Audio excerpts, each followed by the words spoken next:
Do you feel that in a time when we are more connected than ever, we are drifting away from real human connection, especially to ourselves? I do. Hi, I'm Leticia Latino, and I want to invite you to join me and my very inspiring guests in exploring ways to reconnect to your essence, to your definite purpose, to what makes you tick. Are you ready?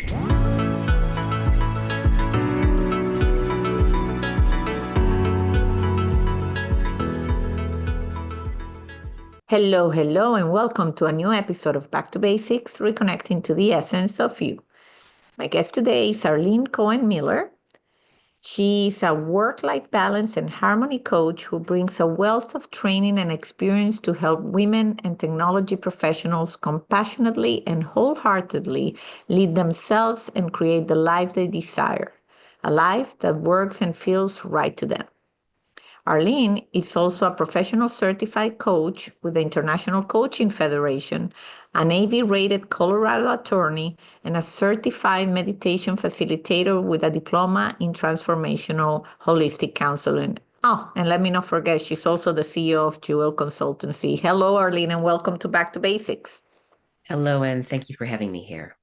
Well, I'm very excited to have you here. I always say that I sound repetitive, but every guest is exciting. Every journey is exciting. So I cannot wait to uncover yours, having already kind of anticipated or given away that you probably dreamt or wanted to become an attorney, and probably that's where life took you. But I always like to ask about the young Arlene and the young version of yourself. What did you dream about? What did you think life was going to be about?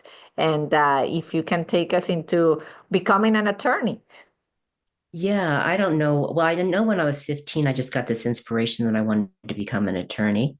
And I followed through, much to my parents' surprise, because I think I was the first attorney in the family. And I just felt this really strong calling. I knew that I could help people there. I knew that I could take care of myself as a woman, no matter what life threw at me if I was an attorney. And it just seemed like this is what I wanted to do. So before that, I had no idea. I'm a mother. I took piano lessons. I learned to play the guitar. I went to school. I had boyfriends. I mean, I don't know what I was in my earlier part of life, and I engaged in social activities. But it just sort of, I woke up to that when I was 15.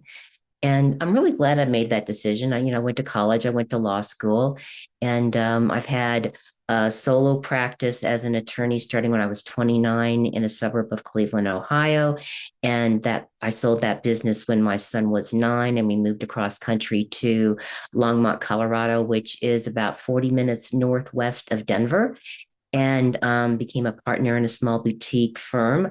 At that time, I had stopped practicing domestic relations law, which is about divorce and child custody and dissolving marriages. And I was working full time as a commercial attorney, helping businesses get paid for their services and products. And so, that was. And when I it was about 6 or 7 years before we sold the business, because by that time, when we sold the business, I'd been in practice for more than 30 years, and I'd had enough. I wanted something else. I got a diploma in transformational holistic counseling. I got that diploma in coaching and mentoring. I got certified as a meditation facilitator to help myself and to be a better attorney, so I could be a better listener, a better partner, a better employer, a better mom. And so it contributed to all of those things in my practice of law. And then I just decided, or I guess we decided to sell the practice. I was ready for something, new. Using the skills that I already had. Let's unpack that.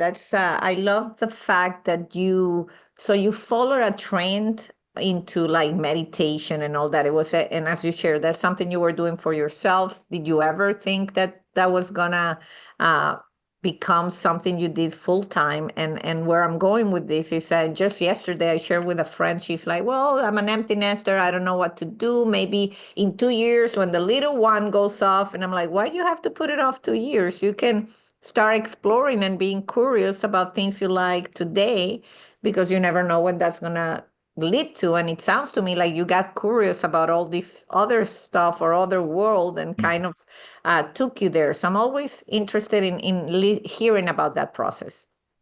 Yeah, well, I've been married and divorced twice, and I got divorced the first time when my son was almost 3. He developed pretty marked ADHD.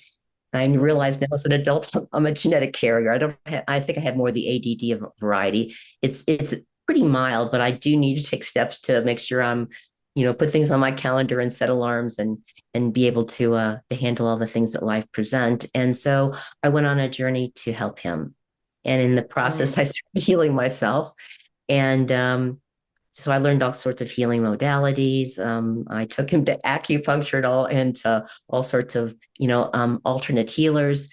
Some of it helps, some of it, who knows? But he is a successful businessman today. I never thought he would go to college. It was interesting as he was growing up. I was just trying everything that I could as a working mother to help him, and I had other people helping me as well. So yeah, it was been an interesting journey, and I guess the reason I started getting interested in the coaching and mentoring and the counseling is that I have some really amazing women friends. And one went through and went through coaching and mentoring training, loved the training, wanted to do it full time, but felt that it was lacking heart. She wanted to bring more heart, more compassion, into the coaching. And she opened her own coaching school. She kept on saying, Arlene, I think this would be a good idea for you. And I kept on saying, no, I don't think so. And then it just finally dawned on me that, this is what I really needed, because I wasn't taught as an attorney or growing up how to really listen. And it taught me, how to facilitate, how to get my own business plan, how to listen, how to be a more encompassing attorney, and with more, I don't know, more bandwidth or something. And the counseling was the same thing. Well, my friend wasn't saying I needed to go take the course, but she started her own counseling thing. She went through this training. She wanted it to be more expansive, more heart-based and less mind-based, which psychology can be. And so I wanted to learn and I wanted to grow. And so somehow I managed to fit all that in while I had a full-time career. I did that more when my son was in high school. By then he was more self-sufficient and he had his own activities, and I just needed to get him to those things before he could drive and stuff like that. So it wasn't like he was a baby anymore. And that's when I got the inspiration and felt to do it. But it was interesting to try to balance all those plates and do all that at once. But I'm really grateful that I followed my own knowing and I got those diplomas.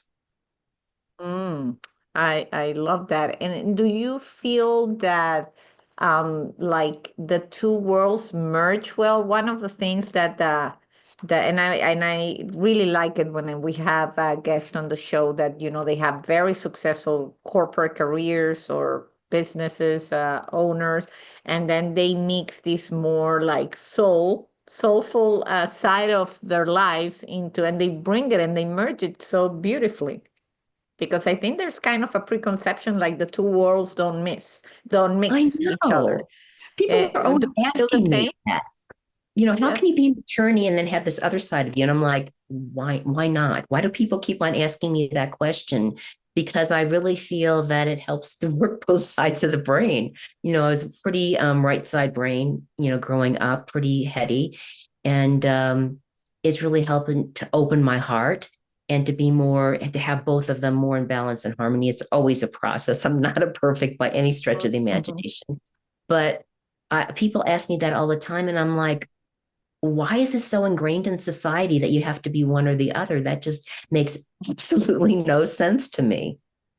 Absolutely. I'm with you. And that's why I get very excited because I have guests and they just take one, they're just on one path or the other. But I get super excited when I get people that kind of cross and they can wear the hat and they can also embed the teachings, because I'm sure that when you're doing coaching and soul readings, and we're going to get into that because I want to dig deeper, but I'm sure you bring aspects of your of the lawyer that you are into that, and then the opposite, like you do mediation and you do conflict, like conflict resolution, I read somewhere, and like where I'm sure you bring that heart also to the equation, and that's really what becomes a superpower. So what do you see on both sides that we can maybe learn from?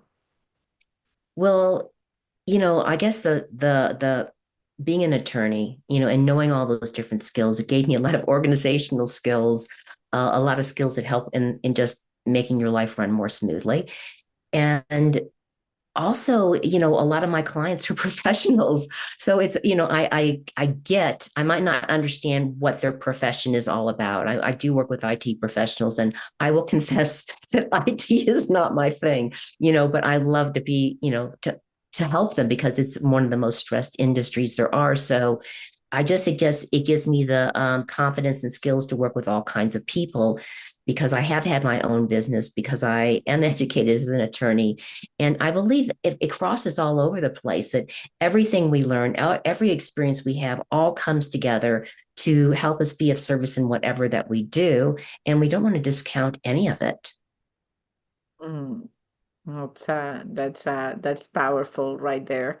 And so once you kind of started into this, of course, I'm gonna share your webpage, which is jewelconsultancy.com, by the way. And I've seen in some of the things you do coaching, you do mentoring, you do soul reading. So that's something that caught my attention. So talk to us a little bit about what a soul reading is. So I use psychic tarot oracle cards. I always tell people that it's different than what most people do. So what I do is I heart connect with the person, and I use it as a form of mentoring, because especially as adults, I find that if there's a visual component and we're both engaging in the process together, it can be really powerful. So when even I can do it on, when I do it online a lot because I'm in Colorado and people are, they're not going to drive to Colorado or fly here for a soul reading session. And I can just lay out the cards and move my hands over them and stop when someone says stop. And they pick a certain number, I pick a certain number. And I talk about like the opportunities that are available to them, the challenges they might have, how to move around those challenges, what they need to focus on to continue evolving and growing in their life. They can ask questions and throw it in there, but it's a reading that's soul to soul. It's not personality to personality. So they can want to know if they're going to get a man or win the lottery. I don't tell them that things it doesn't flow through me. But it might, whatever they really are interested in, maybe their business or their relationships or whatever. I find that what I share is of help, but it's not like a definitive that you need to do this or that, because in the world the way it is right now, you can't say that this is what is going to happen in someone's life. Anyone who tells you that is just full of horse manure, because there's a myriad of different possible futures for us all based upon the choices we make, the thoughts we think, what we do, how we feel, and the people that are influencing us around us. So this can help dad choose the highest, clearest, brightest choices for themselves, as coaching and mentoring can also do. But it's really up to the client. And I also have them, if they will, record it on their cell phones or something, and give them a picture of the card so that they can continue to work with this, maybe for at least the next 3 months. Because as you can see, I can talk fast when things are flowing through, and that way they don't have to worry about remembering. They can just be there, feel how it feels, ask the questions, get the learning on a feeling basis, and then go back and listen to what I shared, and hopefully it will help them. That's fascinating how you're blending all these things, and so you are devoting now, your life really to mentor and coaching others. And I feel that when the pandemic hit, I think more people were open to mentoring and coaching, and what do I want to do with my life. It was a time of reflection. Now we're, really 5 years after the pandemic first hit. It feels like, I don't know about you, but to me, it feels like we're going back to like how it used to be pre-pandemic. If not, I feel even the pace going faster. What can you share of what you've seen people in? Do you feel like we had an up and down into these practices? People looking for more coaching or not? Just curious to see what you're seeing. Well, on both ends of the spectrum, with the pandemic and with if life in the world is today, most families need both parents working, even if they're divorced, to take care, put a roof over their heads, and to take care of the kids or whatever lifestyle they're choosing. And so I find that people in both ends of the spectrum were pretty stressed out. It's just coming from different directions. And, especially when a lot of people don't have the choice, economically, with how the economy has been going, to choose, that to work part-time or to choose to stay at home with their children. And so, it's a lot. And it really, it for me, it feels like on both ends, we're working on harmonizing and balancing things from the inside out, and maybe learning what our priorities are as well.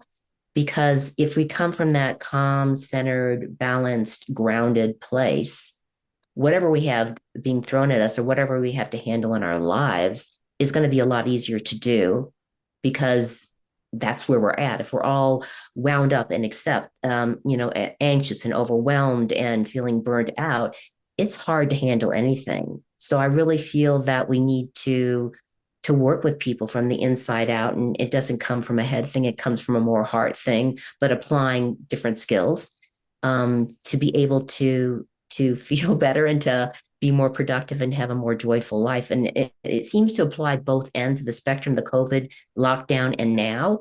It's just maybe coming up and feeling a little bit different. Very interesting. And so for audiences out there, and I've said this to other guests too, like I know we have people that listen to the podcast that everything resonates, but they just don't know how to start. And they say, I know when I hear you need to find the practice, you need to do something. And they kind of know, but they just don't know how to start. And even when they hear somebody like, oh, she sounds like, a good coach and I could do it. But then life gets in the way. We never get to like reach out to that potential coach and start working. I know you have a discovery session. So if you want to talk about that, but what are practical things that maybe you can suggest for anybody that feels the need to like maybe get more connected, but they don't know how? Well, sure. I'd love to share a little bit of tools because I love to share really easy tools that anyone can do at any time. And the first one is everyone knows about breath work. I have a really simple one. There's other ones that I can share with people, but this one you can do anytime, anywhere, and it's physiologically based. So all we're doing is breathing in through our nose, out through our nose, and we're having the out breath longer than the in breath. And so you can do it when you're on the phone and someone's talking, or you're driving your car, or you're taking a walk. I mean, you can breathe like this any place unless you have to actually talk at that moment. And what it does is it physiologically because you're breathing more deeply, you're oxygenating your body, and you're giving the body the signal because the out breath is longer than the in breath that you can rest and relax. And you just do it as long as you need to. Sometimes you might do it for 5 minutes and then just pause and see how you feel. And if you're still all wound up, do it some more. Another thing that's really easy to do is that I find that when people are really anxious and stressed, I know this sounds weird, it's a little woo-woo, but it's like your physical body is here, your emotional body's over there, your mental body's over there. And in other words, you're really scattered. And so one way to pull yourself all the way in and into your heart is I call it pretending to be a tree. And you can do it outside, you can do it inside, but you just visualize from your heart center. There's this column of white light going down your body. And when it goes out your feet, it's like these huge roots of light, and it automatically anchors into the deepest part of the planet. And so you're visualizing and feeling that my heart is anchoring to the heart of the planet. And you're asking the planet to really help pull you down into your body so you're fully present here now. And when people practice this, you can even close your eyes and do it, and maybe have someone next to you like touch you before you do it, and you'll like be really easy to fall over. But once you do this, it's like you get really strong and grounded, and someone tries to push you over and you're unmovable. So it's really an interesting thing to play with. And I love it because it's such a simple way to come back to your center. I like to do it outside in nature, but that's not always possible. And I've certainly played with people in workshops and stuff where we practiced it, and they're like, whoa, that's amazing. So those are two very simple things that your audience can play with, either individually or maybe with, a buddy, to experience that and see if that's something that works for them.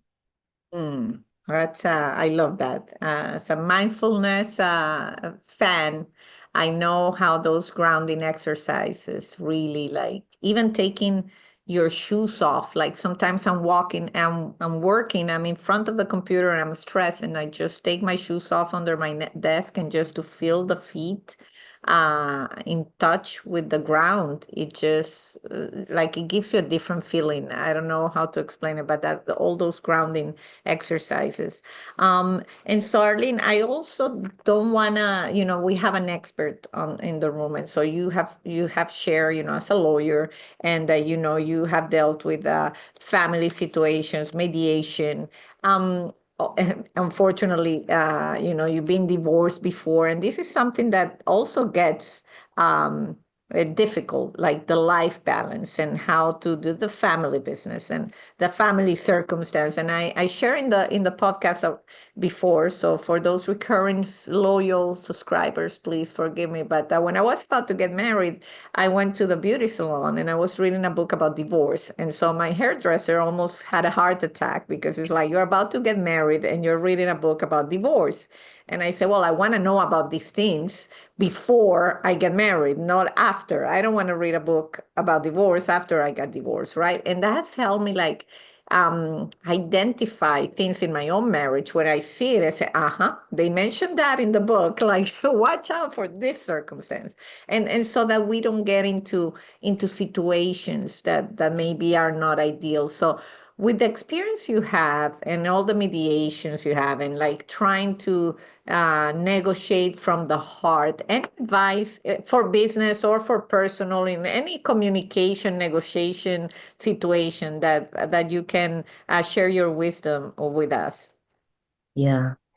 Um, I think the main thing that we don't know how to do is to listen. And so, what I like to help people just maybe listen to me and stop thinking. But if you're with somebody, what we tend to do, what we're taught to do, is think about what we're going to say, what we're going to share that makes it more about us while we're listening. And so, one of the characteristics of like executive presence or really holding that presence is charisma. And when you're holding that presence of charisma, one of the key things is that you are fully present listening to the person you're with. You're curious, you're also vulnerable. And that's one of the main things that we can do as well. It's not in a business situation usually, but it can come up, but at least socially, and when we make connections or whatever we're doing in our life, or even with our partners or our friends, is that someone shares something, and we're not making it about us, but we're letting them know that we've had a similar experience. If I have someone that's sharing with me stuff about a child, I'm not making it about me, but I might let them know that, or maybe they have a kid that has autism. I might share with them that, I have a relative very close to me that has autism.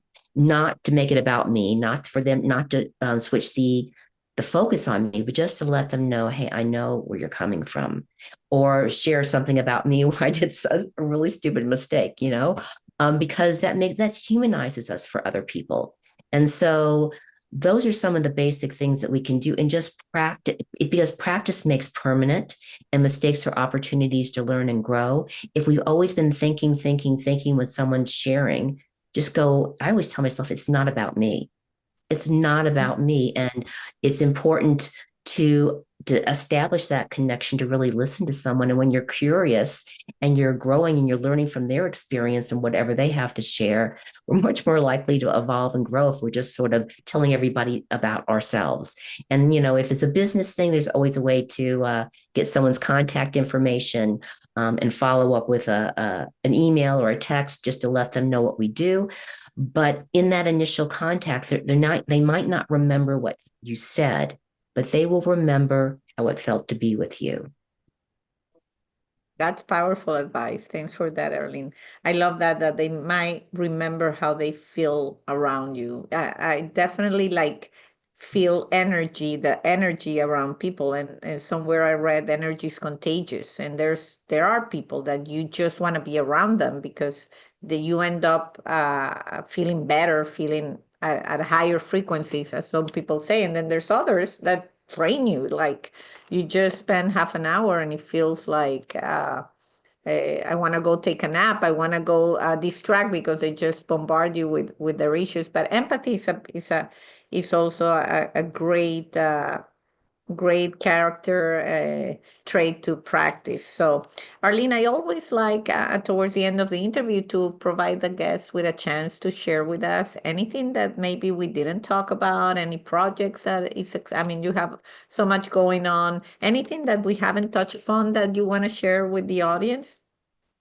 I guess I would just leave them with another tip. And then, my website is Jewel Consultancy, and I'm sure you'll put that in the notes. And you can always Google Arlene Cohen Miller, and you can find me throughout social media. Absolutely.